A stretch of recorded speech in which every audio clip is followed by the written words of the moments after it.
Hello everyone and welcome to the channel. In today's video I'm gonna review the Carpuride W903 multimedia unit that supports wireless Android Auto and CarPlay. This one has a wider but shorter screen when compared to the W901 Pro I reviewed few months ago. It doesn't only have a wider display for better usability, but it has a built-in dashcam that can rotate 350 degrees and record to an external SD card up to 64 GB of storage. The retail price of this unit is $240 after discount, but you can get extra 30% by using the promo code NEW903, which is a limited time offer. But if you missed it, you can use the channel's promo code INDEPTH to get $50 off on all products. The purchase link and the promo codes are in the description, but let's take a closer look at the W903. Let's start with the box contents, and as expected from Carpuride, you will get everything you might need to get started. First, you will get two different mounting options. The first one is an adjustable arm that moves in pretty much all directions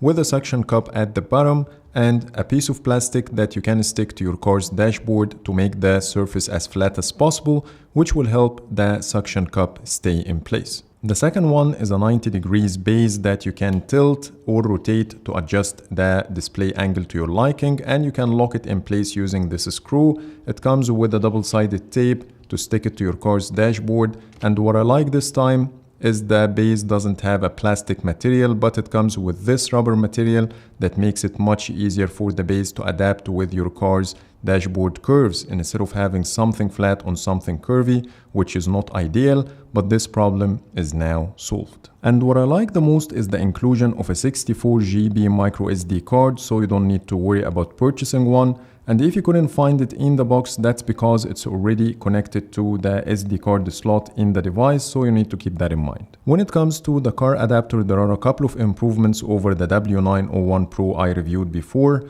First, now it supports USB Type-C instead of using this traditional connector. On top of this, you get an extra USB Type-A in the adapter itself, which wasn't the case before. But previously, to charge your phone, you have to plug the USB cable to the unit itself, but now it's definitely easier. Then you get an auxiliary cable for a wired audio connection with your car stereo, the user guide, and of course the device itself. So let's take a quick look at it.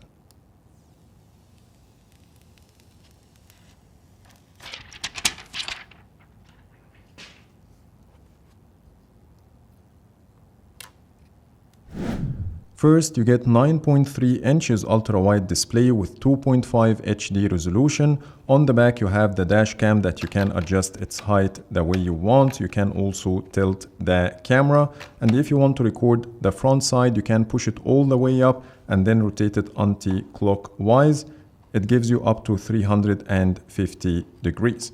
On the top, you have the power button, and here you can see all the ports you might need. On the top, you have the 3.5mm audio in, the micro SD card slot, the camera in, and the USB Type-C power input.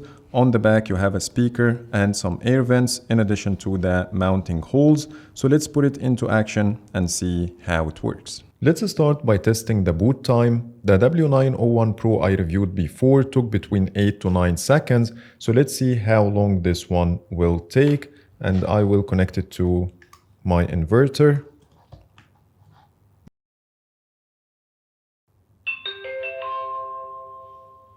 And it took about the same time, between 8 to 9 seconds, which is pretty fast. Now let's take a look at the main menu, and in my opinion it looks much better than the W901 Pro. All the shortcuts at the top now have their own dock on the left side with better icons, which is easier to interact with.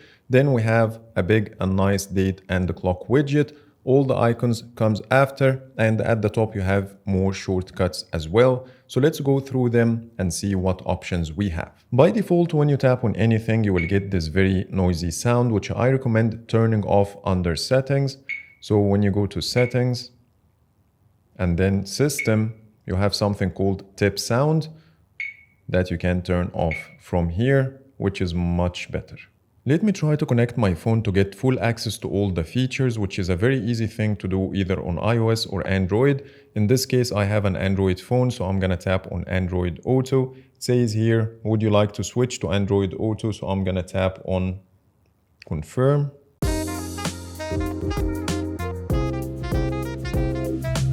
And here you go, now Android Auto is activated. I'm not going to go through the different menus of Android Auto because I'm sure a lot of you are already familiar with it, but let's exit Android Auto and take a look at the menus of the device itself. Let's start with the dock, and the first thing you get is the home button, which is pretty straightforward. You have the brightness to adjust the brightness manually like this, or turn on the auto mode by tapping on the brightness icon. But for the purpose of this video, I will keep it on manual and tune it down. And then we have the volume button. For some reason, the device has a bug and now it shows a Bluetooth icon instead. But anyways, this one will allow you to adjust the volume or mute the sound by tapping on the speaker icon. And if you want to access the dash cam, you can tap on this button, and there are multiple things you can do here. First, it will show you a preview for whatever the camera is recording now. And you have some buttons at the bottom. The first one will allow you to stop and start the recording. And then you have a lock button, which will allow you to lock this view all the time. Then you can also take a photo and it will be saved to your memory card. You can go home, and when you tap on this phone icon, it will take you back to Android Auto. Then we have the ability to mute the microphone at the very end if you don't want to record the audio. And lastly, at the bottom right corner, it shows the video resolution, which is 2.5K Ultra HD, recorded in H.264 format. Now let's go back to the home screen to see what else we have. Here you have the Apple CarPlay. This mode will allow you to mirror your iPhone's screen to the device. And the same for Android, you have Android Cast. So I'm gonna tap on confirm, and it says here, I need to download this app to be able to cast my Android screen to the Carpuride W903 wirelessly. So let's try the steps. So let's scan the QR code using the phone's camera and open the link.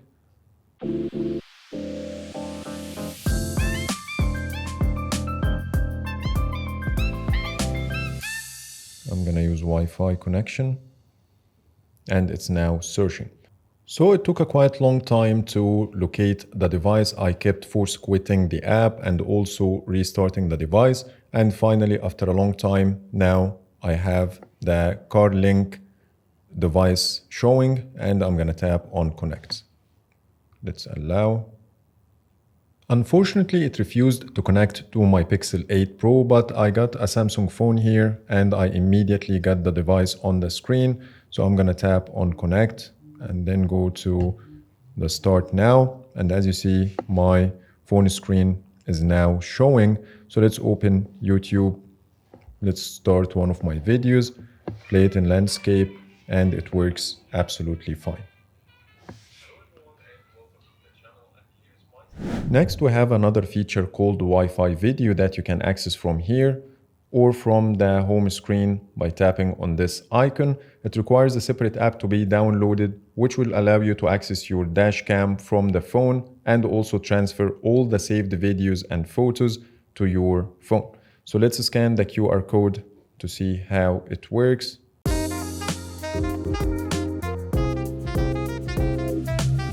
And here you go. Now I can preview my dash cam on the phone. From here, I can start or pause the recording, and you can see it's reflecting here on the device. I can also snap a photo if I want. I can access the files, and here it shows all the videos recorded while filming this video. I have another tab for the snapshots. Then we have something called locked. I'm not sure what it does exactly. And then you have the parking. You can also record from the rear view camera if you have one attached to the device.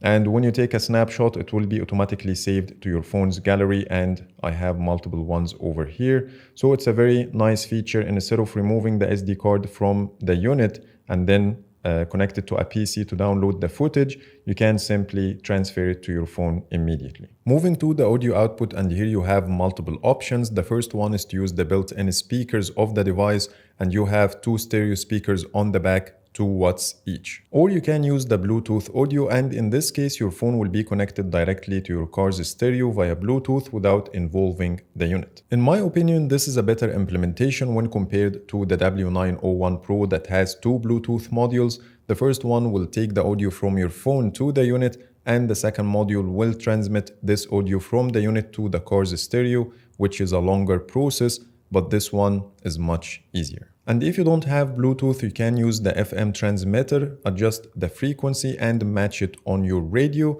or simply use the auxiliary cable already included in the box. Back to the home screen, and here we have an icon called playback, which will allow you to play all the videos that you recorded using the dash cam, like this.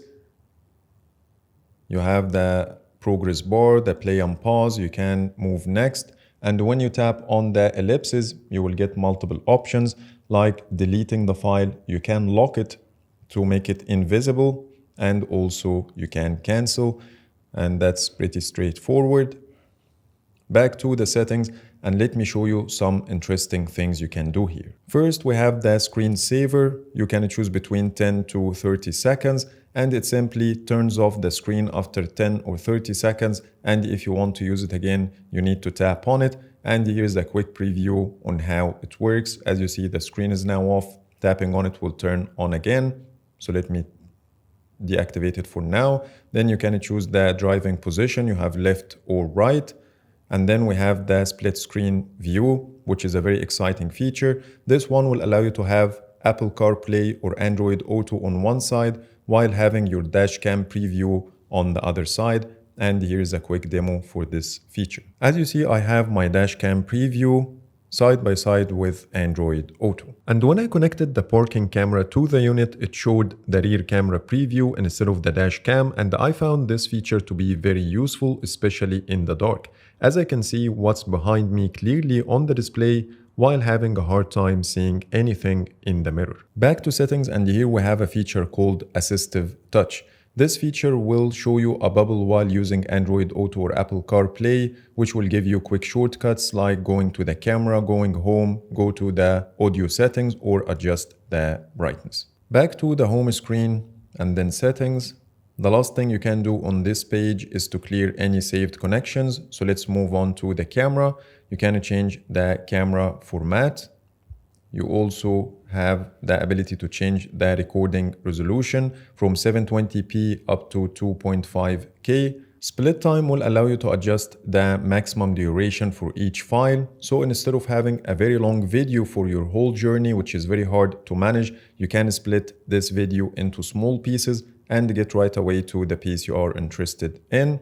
Then you have the microphone settings. You can turn it on or off. You can mirror the rear camera view, and you can also calibrate the parking lines. So let's tap on cancel for now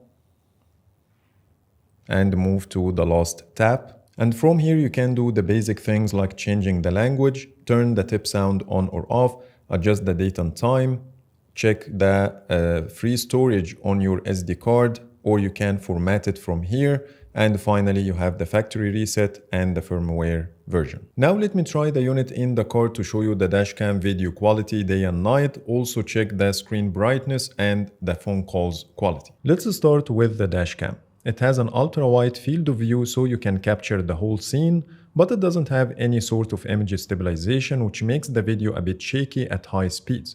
But the resolution is good enough. Here's another video with the sun pointed directly towards the camera. In this case, the sky is a bit blown out, but it managed to preserve all the details with the ability to read what's written on the signs, which is not bad. Here's another test at night, and it was able to capture enough light, showing a good level of detail.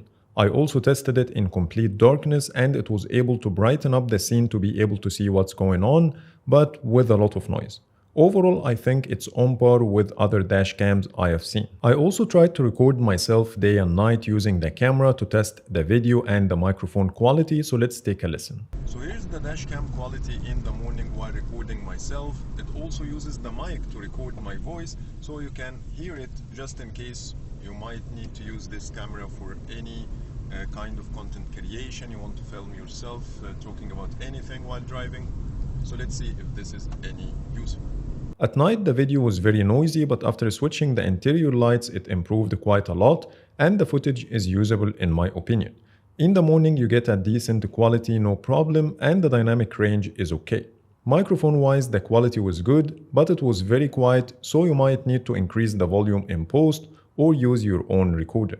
Talking about the parking camera, you can also use it to continuously record the rear view, same as the dash cam, and the quality of this one is impressive day and night. Here are a couple of samples at night in complete darkness as well as under street lights, and the quality was great either way with almost zero noise, and the video is very stable. I really wish that the dashcam had the same quality as the parking camera. And as I said earlier, when you use the split screen view, it does a great job showing what's behind you, especially in dark areas when it's hard to see things in the mirror. Here's another sample in the morning, which is also great, but what I like the most is the wide field of view, which allowed me to see the blind spots easily. This is a great feature to have if your car is not equipped with the blind spots sensor like in my case. I also tested it while parking. The unit will automatically show a full screen view once you engage the reverse. I calibrated the parking lines under settings, and the experience is exactly the same as the manufacturer pre-installed parking system. Even in complete darkness, I was able to clearly see what's behind me, which is great. Talking about the brightness, the display was surprisingly bright, and I didn't have any problem seeing the maps with the sun directly pointed towards me as shown in this example. And lastly, the phone calls quality was good, and people were able to hear me clearly. So overall, I think the Carpuride W903 is a great device with a bright display, adjustable dash cam up to 350 degrees. It supports parking camera with the ability to continuously record from both simultaneously. It has wireless file transfer, wireless screen sharing, and wireless Android Auto and CarPlay. So if your car is not equipped with these features, your experience will improve significantly. I only wish the dashcam had the same quality as the rear camera, but overall it's a great value for money, especially if you took advantage of the ongoing 30% discount using the new 903 promo code to make the price $168 down from $240. And if you missed this offer, you still can save $50 using my promo code INDEPTH and get it for $190. You can find all the links and codes in the description below. So that's pretty much it for today. That was my review for the Carpuride W903. Please let me know in the comments what do you think. But for now, thanks so much for watching and see you in the next video.